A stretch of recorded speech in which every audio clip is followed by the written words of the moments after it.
जो लोग हर समय कुछ ना कुछ सोचते रहते हैं, जिन्हें ओवर थिंकिंग की प्रॉब्लम है, वह सुन लो एक लाइन। ओवर थिंकिंग आपकी ज़िंदगी को एक्चुअली में बर्बाद कर रहा है। क्या आपको पता है कि जो लोग कम सोचते हैं उनका दिमाग ज़्यादा अच्छे से काम करता है, और जो ज़्यादा सोचते हैं उनका आईक्यू एक्चुअली में कम होता रहता है। इस वीडियो को आप पूरा ज़रूर देखना और लास्ट में आप कहोगे क्या हेल्प की तूने यार। चाहे आप स्टूडेंट हो या जॉब करने वाले एडल्ट हो, आपको जरूर ओवर थिंकिंग की प्रॉब्लम होगी, भले ही आपको पता हो या ना हो, क्योंकि आजकल की दुनिया जैसी है इसमें से शायद ही कोई इंसान कम सोचता होगा। आप हमेशा कुछ ना कुछ सोचते रहते हो, राइट। एक बात को सोच रहे हो तब तक दूसरे साइड से दूसरी बात आती है और वो आपको सताने लगती है, और अंदर ही अंदर वो आपको खोखला करने लग जाती है। अगर आप एक स्टूडेंट हो तो आपको पढ़ाई का टेंशन होगा, अगर आप जॉब करते हो तो आपको जॉब का टेंशन होगा, और इन्हीं चीज़ों के चलते आप हमेशा आपके दिमाग में कुछ ना कुछ चलता रहता होगा। ज़्यादा सोचने से आपका दिमाग का क्षमता जो है वो कम होता रहता है।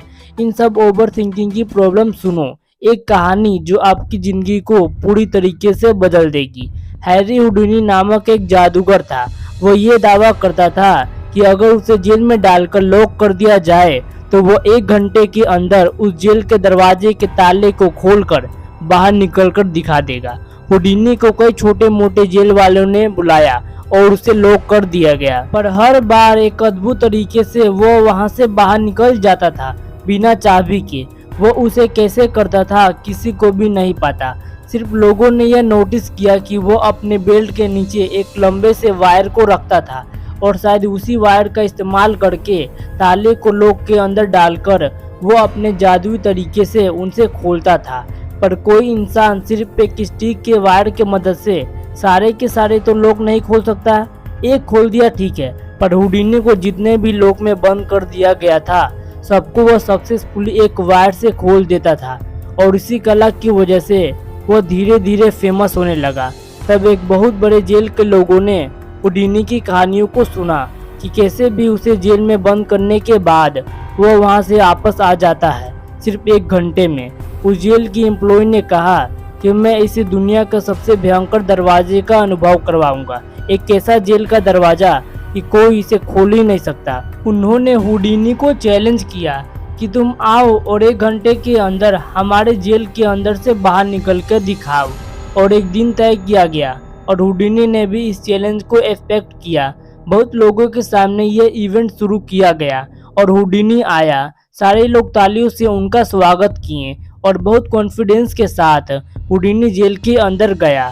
तभी वहीं के एक गार्ड ने हुडीनी को बुलाया और धीरे से उन्हें कहा कि यह पूरे देश का सबसे मजबूत ताला लगाया गया है। यह बात सुनकर हुडीनी का कॉन्फिडेंस जो था वो थोड़ा कम हो गया, पर फिर भी उसे लगा कि वो उसे भी खोल देगा अपने मैजिक ट्रिक से। दरवाजे को लॉक कर दिया गया और अब आई हुडीनी की बारी अपने मैजिक को दिखाने की। उसने अपने बेल्ट को खोला और एक बड़े से स्टिक को निकाला। जैसा कि मैंने आपको बताया था कि वो स्टिक ही वो चीज है जिसको वो दरवाजे के ताले के नीचे डालकर खोल देता था। वो उसे हमेशा छुपा कर रखता था अपने पास। हुडीनी उसे ताले में लगाकर लॉक को खोलने की कोशिश करने लगा। इसके पहले हुडीनी ने हजारों ताले को अनलॉक किया था, इसलिए लोगों को पूरा विश्वास था कि इस बार भी वो 1 घंटे के अंदर आराम से ताले को अनलॉक कर देगा। पर हुडीनी के कान में वह बात चली गई थी कि यह पूरे कंट्री का सबसे बेहतरीन ताला लगाया गया है। हुडीनी ने अपना काम शुरू किया, अनलॉक करना शुरू कर दिया। 30 मिनट बाद हुडीनी के जो चेहरे पर कॉन्फिडेंस था वो गायब होने लगा। 1 घंटे बाद वो पसीने से लथपथ था, पर फिर भी वो ताले को खोल नहीं पाया। 2 घंटे हो गए, फिर भी वो उसे लॉक को नहीं खोल पाया। 2.5 घंटे आते आते उसने हार मान ली और गुस्से से अपने हाथ से दरवाजे को मारा। उसने यह देखा कि वो जेल का दरवाजा कभी लॉक था ही नहीं। अब खुले हुए ताले को कोई अनलॉक कैसे कर सकता है? पर दूसरी तरफ उसे उस गार्ड ने भी बोल दिया था कि यह पूरे कंट्री का सबसे बेहतरीन ताला लगाया गया है, और इसी के चलते वो एक ऐसी चीज में फंस गया था जो सच है ही नहीं। वह दरवाजा कभी लॉक था ही नहीं। सच में यह दुनिया का सबसे बेस्ट लॉक था। नहीं नहीं नहीं, वे जेल का दरवाजा लॉक था, पूरी तरीके से लॉक था। पर कहाँ जानते हो? हुडीनी के दिमाग में। इस चैलेंज के पहले हुडीनी को वो गार्ड बोला था, इसे इस दुनिया का सबसे बेहतरीन लोक में लगाया गया है। वो यह बात हुडीनी के दिमाग में बैठ गई थी और वो इसी के लेकर ओवर थिंकिंग कर रहा था, एक ऐसी चीज़ को लेकर जो है ही नहीं। एक इंसान 70,000 अलग अलग ठोक आते हैं, पर उसमें से 95% कोई काम के नहीं होते हैं। आप भी अपने ज़िंदगी में ओवर थिंकिंग वैसी चीज़ों के बारे में करते हो जो आपके लिए प्रॉब्लम है ही नहीं, और हुडीनी की तरह आपको गोल्स पर फोकस नहीं कर पाते, और उस गार्ड की तरह आपको कोई भी कुछ भी बोलकर चला जाता है और आप ओवर थिंकिंग करके अपनी लाइफ को बर्बाद करते रहते हो। आपके ज़िंदगी में क्या है जो आपको लगता है आप नहीं कर सकते? कितने दरवाजे आपको बंद दिखते हैं, जरा बताओ तो सुन लो, बंद दरवाजे असल में बंद नहीं है, वो आपके दिमाग में बंद है। लाइफ में आपके साथ बहुत बार ये हुआ होगा जिसमें सल्यूशन एकदम सिंपल होगा, पर आप ओवर थिंकिंग करके आसान चीज़ों को मुश्किल बना देते हो, जैसा हुडीनी के साथ हुआ था। अगर वो स्टार्ट करने से पहले ही देख लेता कि गेट तो लॉक्ड है ही नहीं, तो शायद उसकी बेइज्जती नहीं होती उस दिन। इसी के चलते उसे एक ऐसे ताले को फेस करना पड़ा था जो उसके दिमाग में था। एक अफ्रीकन बात है जो यह कहता है कि जब आपके अंदर कोई दुश्मन नहीं रहता है तो बाहर वाला दुश्मन आपका बाल भी बांका नहीं कर सकेगा। जो दुश्मन है, जो शंकाएं हैं, वो आपके दिमाग के अंदर हैं। अंदर के डाउट को हटाओगे और कॉन्फिडेंस जगाओगे तो बाहर के दुनिया वाले आपके खाक नहीं कुछ बिगाड़ पाएंगे। दिमाग आपके लिए इतना हेल्पफुल है, पर साथ ही साथ जितना आपका यह दोस्त रहेगा जिंदगी भर, उतना ही उसका दूसरा साइड आपसे झूठ बोलेगा कि तुम ये नहीं कर पाओगे, तुम इसके लायक बने ही नहीं हो, तुम ये काम कभी नहीं कर पाओगे, वगैरह वगैरह वगैरह। पर क्या करना है? यकीन रखना है और ज़्यादा सोचना नहीं है और अपने आप में काम में फोकस करना है, क्योंकि हुडीनी हमें यह दिखाया कि जो भी ताले लगे हुए हैं वे आपके दिमाग में लगे हुए हैं। असल में इस दुनिया में कोई ताले नहीं है, आप कुछ भी कर सकते हो।